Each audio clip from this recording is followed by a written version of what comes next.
savez, le truc avec les choses neuves, c'est que c'est neuf seulement pour un temps. C'est quand tu l'achètes, c'est neuf. Mais après, ça devient vieux. Et puis ça devient normal, on perd. Mais qui aime les contes ici? Moi, je me rappelle de la belle époque où on était chez nous le soir, on faisait un feu de bois et les grands nous racontaient des histoires. Des fois, ils nous racontaient des histoires qui faisaient peur. Là, tu avais peur d'aller dormir, on te dit, va dormir! C'est tout un problème. Ça vous dit quelque chose. C'était... Mais quand on commençait à raconter les contes, tu ne voulais pas partir. Et quand on racontait, après que tu l'as entendu, tu commençais à avoir peur. Donc on ne te forçait pas pour être là. Donc notre série d'aujourd'hui va s'intituler Les contes des manteaux. Les contes des manteaux. Alléluia. Et plus Marc l'ont défini, on va parler de Joseph. Alléluia. Les contes des manteaux. Chaque conte, très souvent, est introduit par, dépendamment d'où vous venez. Chaque conte est toujours, très souvent, dépendamment des cultures, introduit par une phrase qu'on lance et puis ceux qui l'écoutent répondent. Je ne sais pas c'était quoi la phrase chez vous, mais chez nous, on disait toujours « Harry Shinjo ». Et là, on répondait « Joe Adisi ». C'est comme pour dire « histoire ». Et là, on répondait « raconte ». Vous n'avez pas eu... Oui. C'est comme si vous... Tim.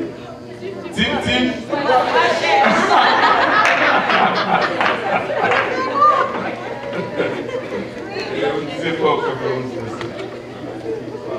Histoire raconte. Mais moi, avec mes enfants, on a trouvé une façon d'embellir cela. Quand je leur raconte des histoires, je leur lance l'historia. Et là, eux, ils répondent « et expliquer ». Historia et expliquer. Et là, je vais commencer à leur raconter l'histoire de nos grands-parents et toutes ces choses. Mais l'histoire que nous allons raconter aujourd'hui est une histoire biblique. On va les lire dans Genèse chapitre 37, versets 3 à 5.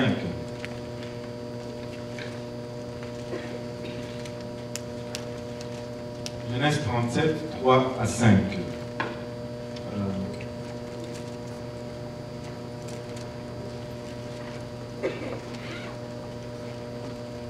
Je pense que c'est l'une des plus belles histoires de la Bible et on va en tirer plusieurs leçons. On va faire cela en 3 séries sur 3 semaines. Une série de 3 semaines, on va étudier un peu la vie de Joseph. Joseph, c'est vraiment l'image, un des types ou un des images de Christ dans l'Ancien Testament. Israël aimait Joseph plus que tous ses autres fils, parce qu'il avait eu dans sa vieillesse. Et il lui fit une tunique de plusieurs couleurs. Ses frères virent que leur père l'aimait plus que tous, et ils le prirent en haine. Ils ne pouvaient lui parler avec amitié. Joseph eut un songe, et il raconta à ses frères qui le haïrent encore davantage. Wow. Ici, nous sautons versets 19 et 20. Il nous dit, ils se dirent l'un à l'autre, voici les faiseurs de songes qui arrivent. Venez maintenant, tuons-le et jetons-le dans une des citernes. Nous dirons qu'une bête féroce l'a dévoré et nous verrons ce que deviendront ces songes. Et au verset 23 et 24, lorsque Joseph fut arrivé auprès de ses frères, ils le dépouillèrent de sa tunique, la tunique de plusieurs couleurs qu'il avait sur lui, et ils le prirent et le jetèrent dans la citerne. Cette citerne était vide. Il n'y avait point d'eau. Amen. Alléluia. Maintenant, vous pouvez vous asseoir. Joseph avait, plutôt Israël ou Jacob, avait plusieurs femmes. son beau-père l'avait induit dans une situation qui n'était pas probablement son choix. Il s'est retrouvé à avoir 2 femmes. Et de ces 2 femmes, il a eu 2 servantes. Et à la fin, il s'est retrouvé avec 4 femmes. Et lui, il aimait Rachel, mais le jour du mariage, son beau-père l'a truqué. Et il s'est retrouvé avec Léa dans le lit. Et il a dû travailler 7 ans pour cela. Et à la fin, il a eu celle qu'il n'aimait pas. Mais comme il aimait tellement Rachel, il a décidé de faire 7 autres années pour pouvoir avoir la femme qu'il aimait. Et cette femme qu'il aimait était par contre stérile. Donc il a eu des enfants des autres femmes. Et ce n'est que tard dans sa vieillesse, après que Rachel ait plaidé avec Dieu, que Jacob a pu avoir Joseph avec Rachel. Et bien évidemment, comme c'était le fils de la femme qu'il aimait, il a eu beaucoup plus d'affection pour Joseph qu'il en a eu pour tous les autres enfants. Vous savez, dans toutes les familles, il y en aura toujours un qui va être le préféré de papa, et un autre qui va être le préféré de maman. Ce n'est pas que maman n'aime pas tous les autres, ou papa n'aime pas tous les autres, mais il va y avoir un pour qui papa va avoir un faible. Et très souvent, les circonstances de la naissance vont jouer un grand rôle dans, dans ce fait-là, dans le fait qu'il va être le préféré. Très souvent, l'enfant qu'on a eu, alors qu'on avait le plus de misère, le plus de difficultés, va être celui qui va recevoir le plus d'affection dans notre vie. Et c'est très facile, vous savez, de connaître qui est le préféré de papa et qui est le préféré de maman. Très facile. Regardez seulement votre famille. Lorsque vous avez besoin de demander quelque chose à papa, qui est-ce que vous envoyez? C'est parce que vous savez tous que c'est lui le préféré de papa. Même si vous ne vous l'admettez pas. Et, oh, va demander à papa, est-ce qu'on peut avoir de l'argent pour faire ceci? Parce que vous savez que si lui y va, vous avez plus de chances d'avoir une réponse favorable. Alléluia, n'est-ce pas? Il y a de ces choses qui ne changent jamais. Alléluia. Et Joseph était donc celui-là. Et par la suite, alors que Rachel devait accoucher de son deuxième enfant, Rachel est décédée. Rachel est décédée dans l'accouchement de Benjamin.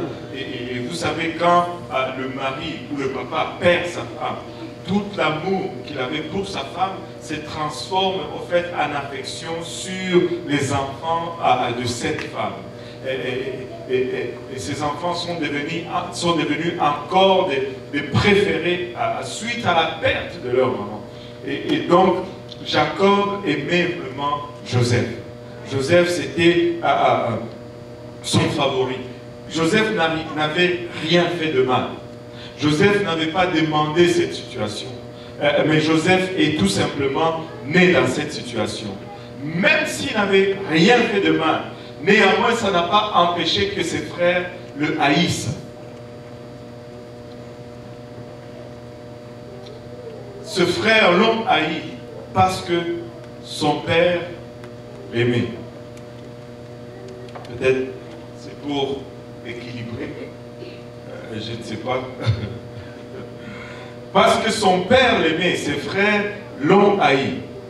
Et parce qu'il avait un rêve, ses frères l'ont haï plutôt. Son manteau était indicatif de la faveur de son père. Parce que son père l'aimait tellement, il lui a fait un manteau de plusieurs couleurs. Et ce fait que quand Joseph venait même de loin, on pouvait voir que c'est Joseph qui venait. Il y avait de couleurs fluorescentes, du vert, du rouge, du jaune, ça c'est moi. Et de sorte que on pouvait le distinguer quand il venait de loin. ce manteau était vraiment l'indicatif ou le signe de la faveur de son père ou de l'amour de son père. Et ses frères l'ont haï à cause de cela. Ils étaient jaloux à cause du manteau. Laissez-moi vous dire ceci. Si vous avez un rêve, mettez-vous cela en tête. Quelqu'un, quelque part, va vous haïr. Laissez-moi vous dire ceci. Si Dieu vous aime, quelqu'un, quelque part, va vous haïr.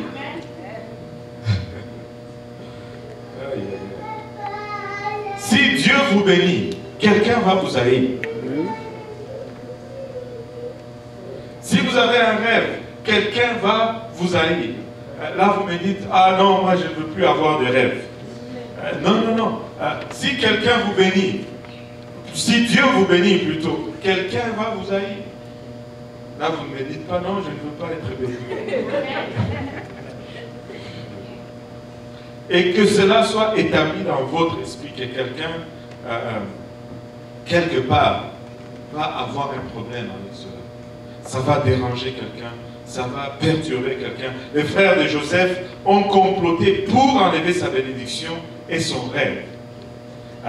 Ils ont comploté pour lui enlever son manteau et pour que ses rêves n'arrivent pas à accomplissement. Et vous savez quoi? Dieu a permis que cela arrive. Dieu a laissé faire. Ses frères l'ont saisi, ils l'ont dépouillé du manteau. Il n'y a pas une main qui est descendue du ciel pour intervenir. Hé, hey, c'est mon bien-aimé. Non, Dieu a laissé faire. Il a été dépouillé de son manteau. Dieu n'a rien dit. Il a été jeté dans un puits. Dieu n'a rien fait. Regarde ton voisin, dis-lui, Dieu n'a rien fait. Donc tu traverses une situation et puis Dieu ne fait rien.